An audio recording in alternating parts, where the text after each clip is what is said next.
Giant steel coasters dominate a lot of parks' skylines.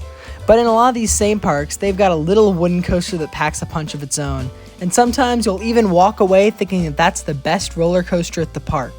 And today we're going to be taking all of these spectacular wooden coasters and ranking them up from worst to best.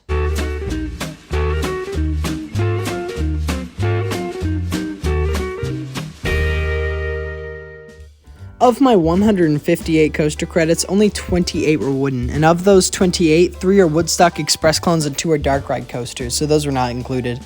But here are the coasters that were included that did not quite make the top 10.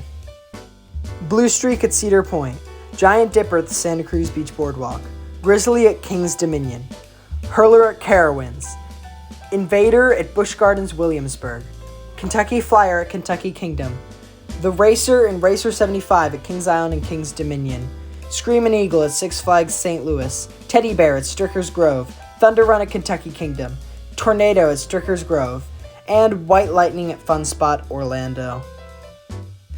Barely cracking the top 10 is American Thunder at Six Flags St. Louis.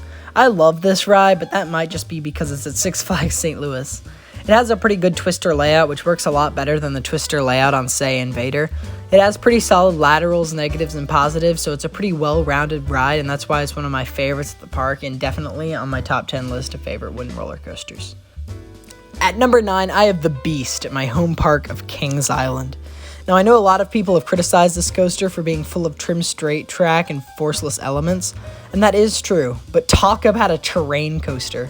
I love how this ride just disappears into the woods, and that final helix at the end has insane laterals, along with most of the turns on the ride. This is always just a fun ride that I never pass up when I go to Kings Island. At number 8, I have Thunderhead at Dollywood. This has an even better twister layout than American Thunder. It has actual strong airtime and a lot of cool and fun elements like the station flyby. This ride gets knocked for being rough, but I think the roughness actually adds to the out-of-control feeling. This ride is definitely one of my favorites at Dollywood, and I love what it has to offer, which is why it's solidly in my top 10. At number 7, I have the Raven at Holiday World. Thunderhead, get out of the building. This is an out-of-control wooden roller coaster. This has some of the strongest airtime I've ever felt on a non-RMC wooden coaster. I used to not like this ride when it was rough, but after its recent retrack, it's running better than ever. That famous 5th drop is the best airtime moment on any non-RMC wooden coaster that I've ridden. It's that good, and that's why it's all the way up here at number 7. At number 6, I have Mind Blower at Fun Spot Kissimmee. Yet another out-of-control wooden coaster experience, and this one has an inversion to go along with it. This ride has more consistently strong airtime than the Raven, and it's actually longer too, which is surprising because it sits on a much smaller plot of land. I know that the 5th drop on the Raven is like the best airtime moment on any non-RMC wooden coaster, but Mind Blower has much stronger airtime consistently than the Raven, which is why I have it one step higher, but I think they're practically interchangeable. At number 5, I have the Legend at Holiday World, one of the most polarizing roller coasters ever built. I am on the extreme positive end of the spectrum, with it even cracking my top 20 favorite roller coasters list.